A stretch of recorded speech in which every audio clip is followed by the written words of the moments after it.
All right, everyone. It's 5 o'clock, so we'll begin. This is going to be our Frosty Goop malware deep dive for the OT Security Interest Group. This is our fourth meeting. So if you haven't already, join the Discord and sign in, please. Yeah, so today we're going to be going over, introducing the OT Security Interest Group projects that we're going to be doing, specifically the one that we're going to have the whole interest group. If you want to participate, you can come and work on it. We're going to be calling it GridSecSim, and then we're going to be going over, the Frosty Goop malware deep dive. So first, the project. The project we're going to be starting with is we're going to be calling it GridSecSim for basically the electric grid and security and some simulation. We created a Discord server for this just because we think it would be easier to kind of quickly spin up and deal anything with the project specifically in there versus having it in the channel in GridSec. And then you can also do things like home labbing in there if you want, and we might do some like malware analysis that we don't have fully for a meeting that we might just have done a little bit of and put in there. Along with some stuff, there's a competition for Cyberforce competition. It's put on by the Department of Energy. Yep. That's happening in November, so I'm gonna put some stuff in about that.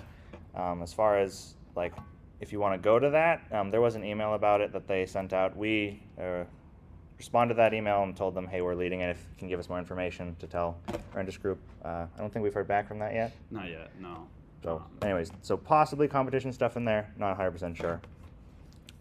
My mouse is over here. So this is the Discord that we just kind of quickly created and spun up. Kind of has some links for, if you haven't worked with Docker before. Some stuff with Git, if you haven't done any like advanced stuff with Git, like branches, advanced. Yeah. But a lot of our stuff is like simulating environments and whatnot. So if you don't really know too much about OT, a lot of it is like simulations and whatnot. So a lot of the skills like knowing Docker and containerization are pretty useful, as well as just general things to know. But yeah, so we also, as you can see, we also have like channels and whatnot for like a main. yeah, we just we're planning on adding more to this. It was just like to kick it off and then start with the day, but that's the Discord. I think you put a link to it in the general Discord of the RITSEC. So it's in the OT Security Resources channel, if you guys want to join. And then we created just a like GitHub organization to store all the demo project repositories that we're doing. And so inside of that, we created a project where we have like tasks that you can like assign yourself to. These are just a start. We're going to add more. This is just to make sure that there was stuff in case somebody like wanted to get a jump on the gun and start now. But anyways, this is the basic how you'd find like stuff that's going on, stuff you can work on in the project along with messaging in the Discord. But that's essentially the OT projects. Where's my mouse? There's my mouse. Okay, so the Frosty Goop incident. So this was an attack on Lviv, Ukraine, targeting an energy company where they were able to cut the power, the heating to over 600 apartment complexes for 48 hours. This affected things like your hot water and your essentials heating services. And if you don't know about Ukraine weather, this happened in the middle of January, so it was very cold, sub-zero temperatures, not too great to lose your heating during that time of the year. But yeah, so throughout this presentation, we're talking about like different components we found from various reports. So we're really just comprising a lot of different sources, information on what actually happened, which there's a lot of vagueness throughout. So there's gonna be parts where like, we're gonna be like, well, there's this vulnerability that was exploited. We don't really know because the reports we read don't say anything, and you can't really find anything from like malware samples regarding it. But we did our best to compile it all together and create like a cohesive kind of presentation about it. So kind of a brief high-level overview of the actual attack. So the threat actors were able to gain initial access to the network through a microtick router vulnerability.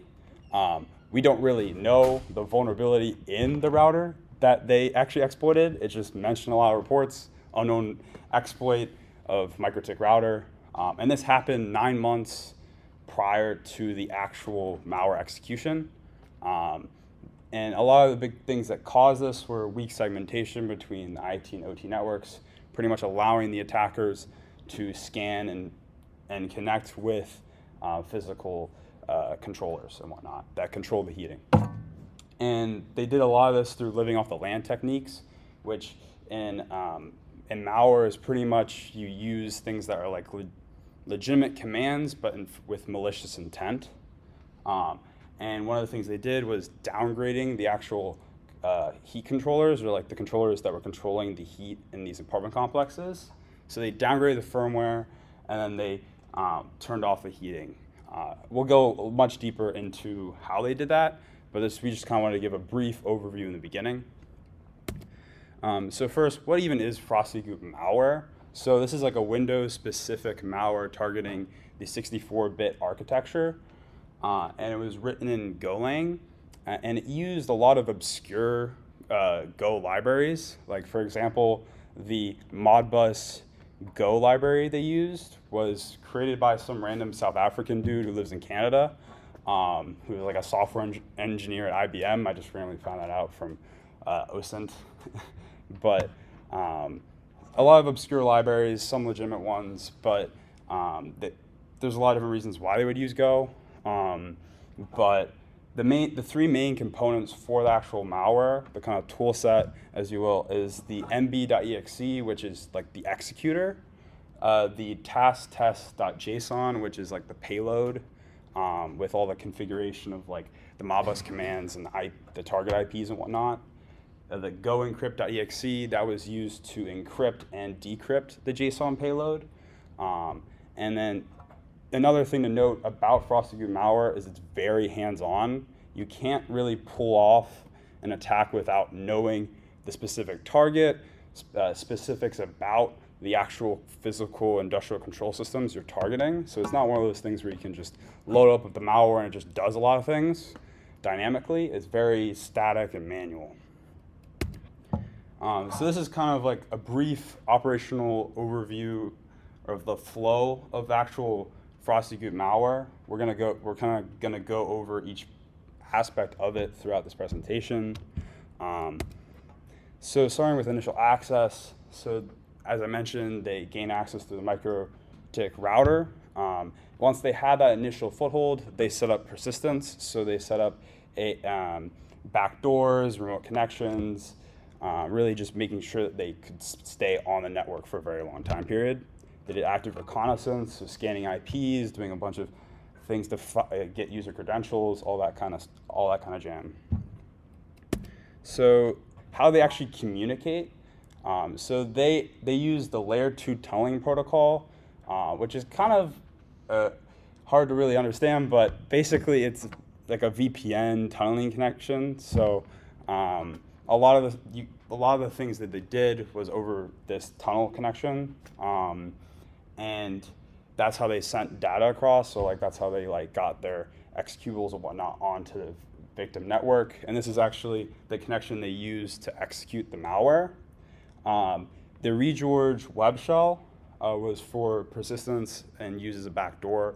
This was not really used. It was kind of like a secondary access point. So like if they lost the L2TP connection, they would still have a secondary way to get back into the victim network. And a little bit about the actual connections and how they connected to it. The L2TP connection they used with Moscow-based IPs, and the regeorge web shell they used Tor IPs. So the active reconnaissance part of this was they scanned throughout the network, finding devices that ran over Modbus TCP, and this is actually how they kind of created their payloads, was through finding different targets, finding out information about them, as well as they were able to retrieve contents from a security account manager registry hive, which you can see in the bottom right over there. That's what it looks like in Windows. And that's how they kind of obtain all these user credentials and whatnot to learn more about the network.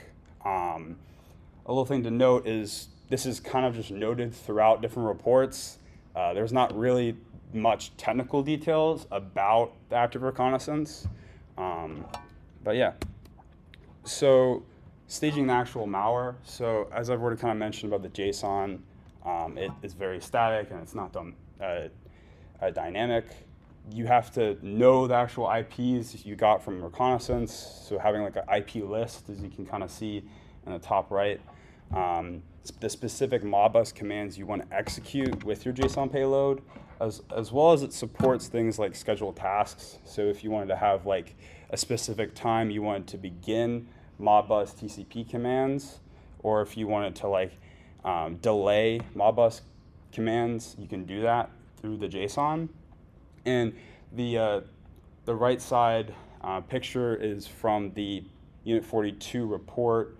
That's what the legitimate test.json, which was found in like a lot of the malware samples. This is what they think the adversaries used to execute the malware as their actual payload. Oh, just another thing to note. The code is like the function code for the Modbus protocol. The address is the actual Modbus register address, and the count is the number of registers that they want to read and write to, as well as the value is the actual integer that they want to put on that register and whatnot. So a little bit deeper into actually how they staged it is they would encrypt the JSON payload on their offsite location, and then once they got the actual malware into the network, they decrypted the payload right before they executed it.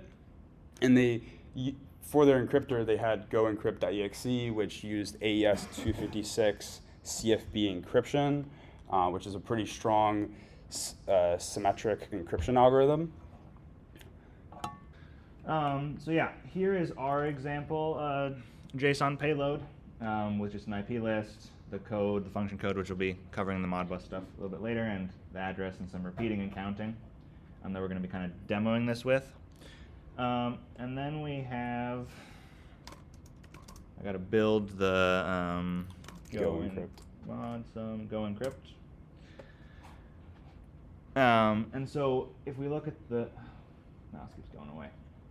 The Go encrypt, basically we just have a basic Go program that goes in here, has an encrypt function to encrypt it using the AES stuff, and then a decrypt one as well.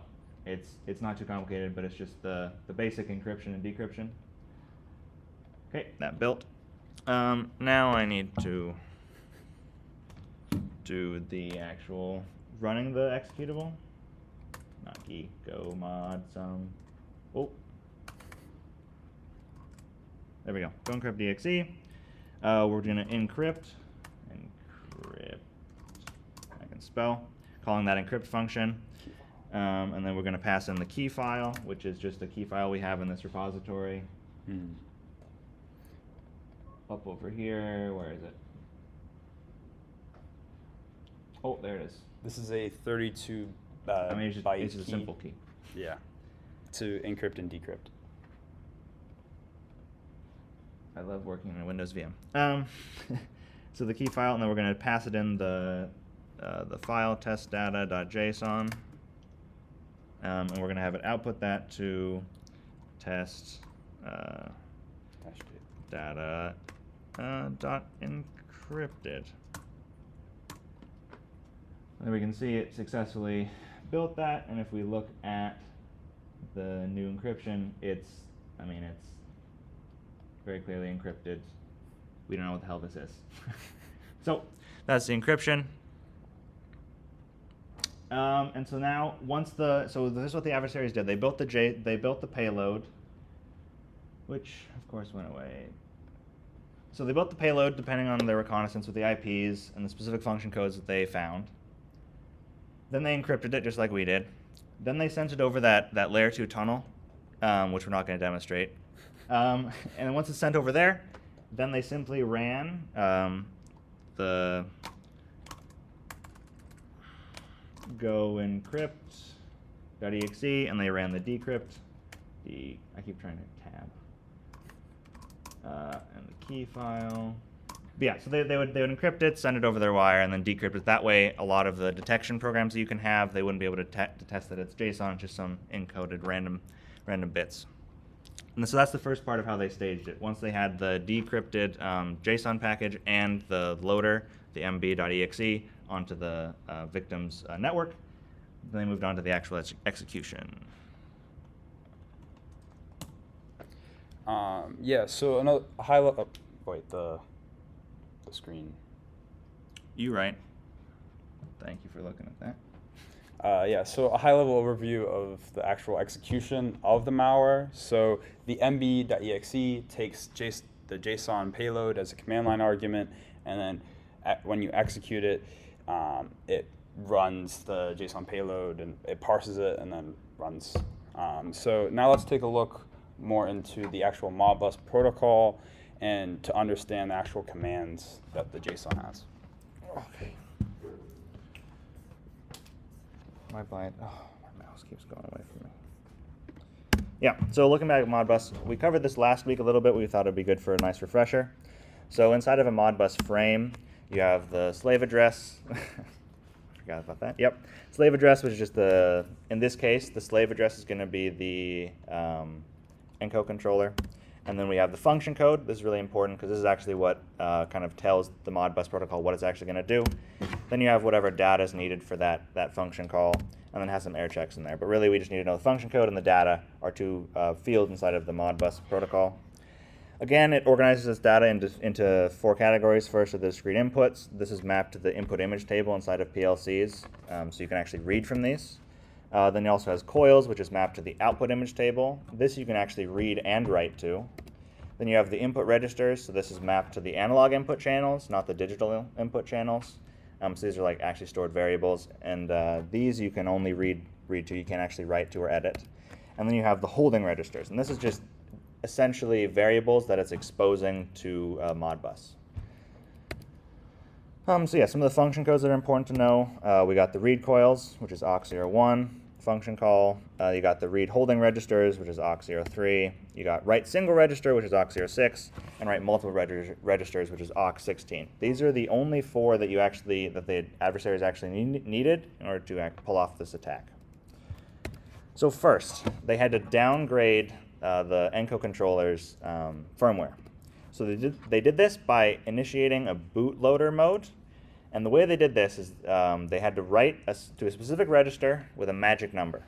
Now, with the specific encode controllers, I'm forgetting exactly what values those were, but it's just a vendor-specific number that they pick at a very random port register value. So they pick a random port, essentially, and they send it a random value that they define preterm, and this is just instantiates bootloading mode.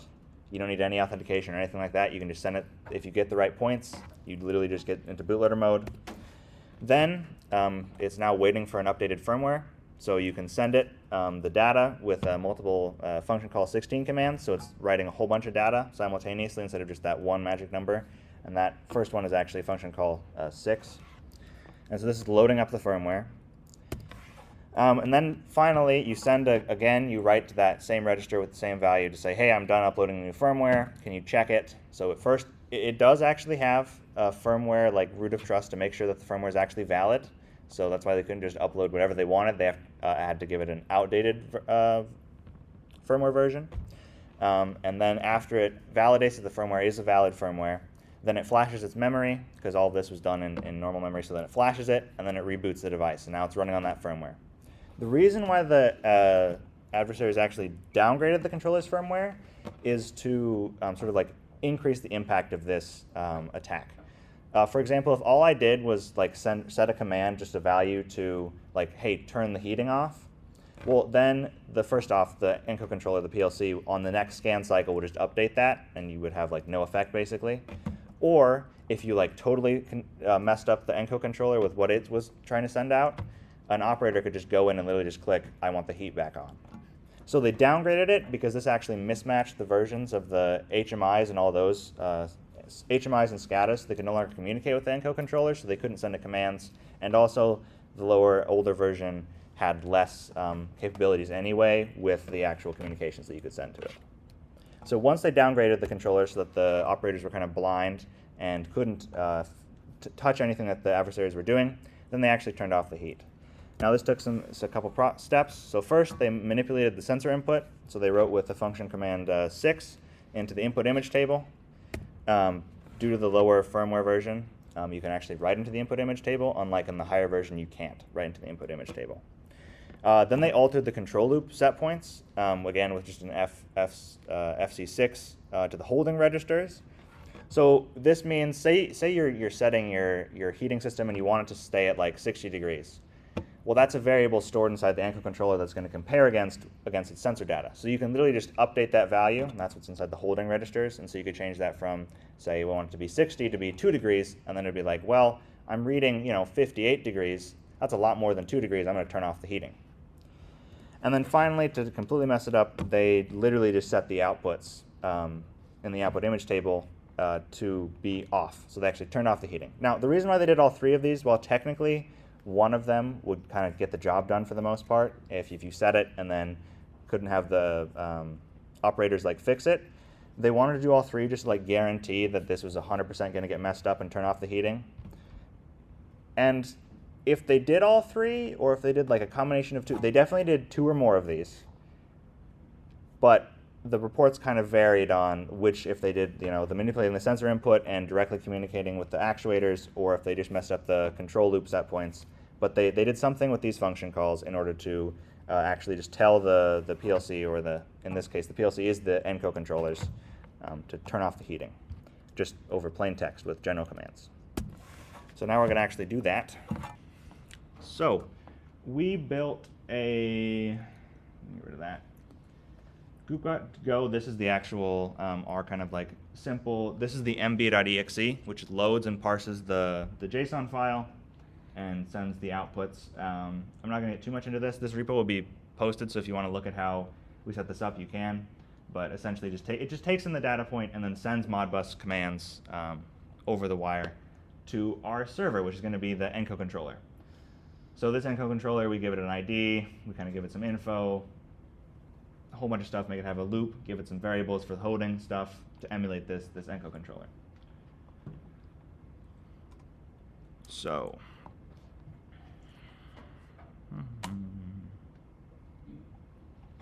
we're going to run, I already built the server in Go, so we're just going to run them. Server.exe. This isn't even any command line variables, right? That's it. Hmm? That's it. Great. Now that's listening. I also have a Wireshark capture running with nothing in it right now. It's filtering for Modbus traffic. Okay. Then let's do the... No. Does this need something like this? Yeah. Oh. JSON. Yeah, which is going to be test test.json. You for E and task. Oh my. Wow, I just can't type today. Okay. That's everything, right? That's it. Okay, so you run this. This is the payload it's running.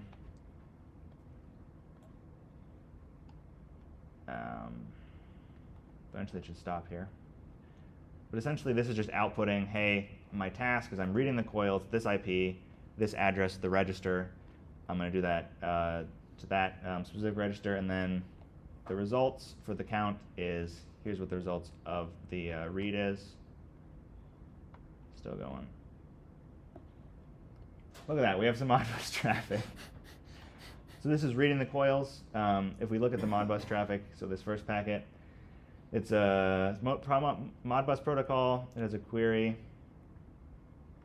So this is a query asking for, so it's a read the coils, and so obviously it doesn't have any data with that because it's just requesting coil data. The response from the actual slave, which is the Enco controller, is it's also a read coils because it's a response to that protocol. And it also has a time, and then your byte count, and it actually has what each of those coils are set to. Oh, this is, yeah. So this one's actually going to do more of what the adversaries actually did. I forgot that we switched them around. So the demo.json, let's just show that. So this is our very simplistic payload here with our IP list again and our task code 1. So that means the function code of 1 to read at the address 0, and then the count of 8 and then we're going to repeat that twice to get the values. And we're going to write those with the function code 15 and repeat. So do all this stuff. So if we go into Wireshark, we can actually now see we have this write to multiple coils, query and response. So again, if you're writing, the query has all the data in it. Response is just basically an acknowledgement, because this is the protocol that they used is TCP. It's over TCP, so it kind of has that ACK built into it. Even though TCP is doing its own ACK, Modbus is doing its own ACK. So we love lots of traffic. So we're going to write those values, read those values, and essentially, if you get those values correctly, what it'll do is it'll just downgrade the firmware. You load the firmware in with literally just the values. Like write multiple coils. You literally just input whatever the values needed to be for that encode controller to actually turn it on or off. And it'll get loaded and downgraded. Okay, so the FrostyGoop malware does actually have logging capabilities. So the person who's executing the malware can choose to have it logged to the Windows console or optionally logged to a JSON file. And this pretty much just tells the executor if their Modbus command actually executed properly, giving them like a plus for if it was a success or a minus if it was an exception, as well as the response time, since if you're doing scheduled tasks for like special delays between your Modbus commands and you're trying to do specific stuff with the controllers, you kind of want to have a visualization to know if your thing actually succeeded or not. So who actually did this attack? Well, we don't really know for sure, but I don't know how that got in there. But here's what we do actually know, that the L2TP communications were with Moscow-based IPs. The ReGeorge web shell has been primarily used by Russian APTs, Advanced Persistent Threat Actors. There are other threat groups that have used it, but if you go to like the MITRE attack framework, the only ones listed are Russian APTs. And I don't know if you guys know this, but do you guys know the name of the country that invaded Ukraine recently? I don't know what motivation they would have for, taking out the heating of their apartment complexes. So to go a little bit forward, how can we actually detect the FrostyGoop malware? So there's these things called Yara rules, which is like signature-based pattern matching that kind of like enables the security team to detect malware before it actually does things. So it has like indicators of compromise that are defined in like a Yara rule, and when you run a Yara scan, it will actually scan for malware. And so in the repo we're going to post towards the end of the meeting, we have a file of a bunch of Yara rules of FrostyGoop, I think about 5.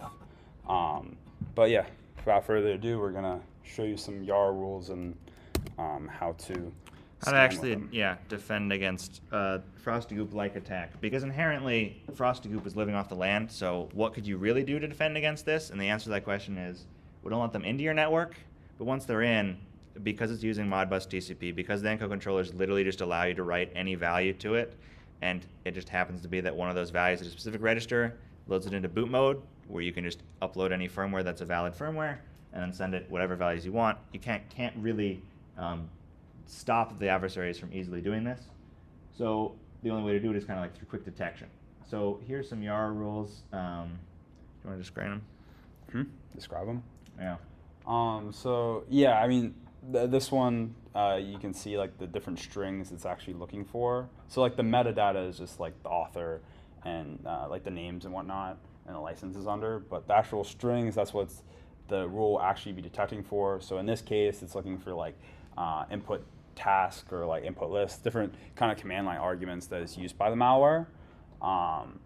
And if you go down a little bit more, like this one, a lot of them will actually just be in straight up ASCII. So it's kind of hard to understand. I wrote like a bunch of comments just to kind of explain it, but as you can see, like it's like an ASCII for like go build, or like the ASCII for like specific things that the malware runs with, so that security teams can find it and whatnot. So that's just kind of generally how most of them are.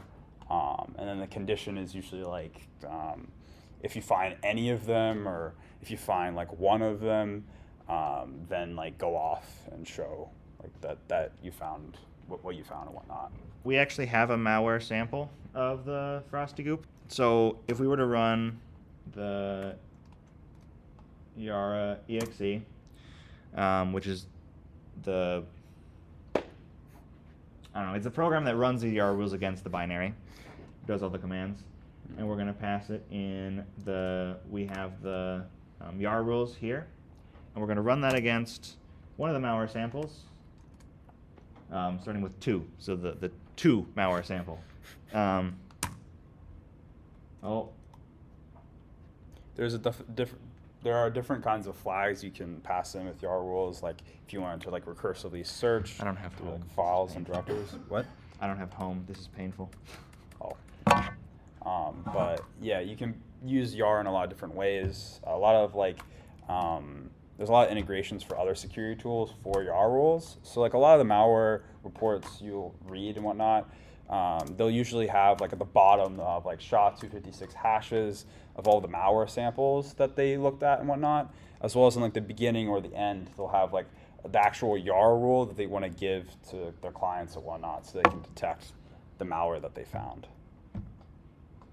Okay, for some reason, so the one that's 2 didn't go off. That's not good. It went off earlier today, so I don't know what's going on with that. But so the 5 malware sample, as you can see, so it found the Yara rule Frosty Goop, and on this file it found the Go Modbus rule, the Golang, the hack tool. It found all 3 of these rules inside of this 5 malware sample of Frosty Goop. Yeah. And so it found this was a match. Basically, all of them are a match for detecting if it was the Go. But this also comes up with another thing with if you're doing pattern matching, inherently all the adversary has to do is change a couple of the things you're doing the pattern matching on, because the 2 malware is a variant of the 5 malware, Frosty Goop. And so, as you can see just then, it wasn't intended, but it kind of worked out good, I guess. If you have small changes that you're not actually detecting in your Yara rules, then it's not going to be able to detect that malware, even if it kind of has the same functionality. In the malware sample we were running it against was the sample for mb.exe. And those 2 malware samples, like the 2 and the 5, were the 2 main malware samples in the first initial reports of FrostyGoop, which was done by Dragos and Mizumi Networks. But yeah. Yeah, so essentially the way that this malware worked was we chose this one because it was a pretty simple malware to kind of like understand, because all it really did was it had its loader, which sent Modbus commands to the encode controllers, because the Modbus protocol just allows that. And then you had the JSON package, or the payload, sorry, that you had to scan for all the IPs and the correct function calls. You had to do research on the encode controllers, looking at their manual, seeing what values you had to write to for a specific outcome. And then they literally just ran it, and it worked. And then we went through kind of how you could mitigate against FrostyGoop if, I don't know, you're ever working on something. But yeah, Yara rules, pretty useful. Yeah.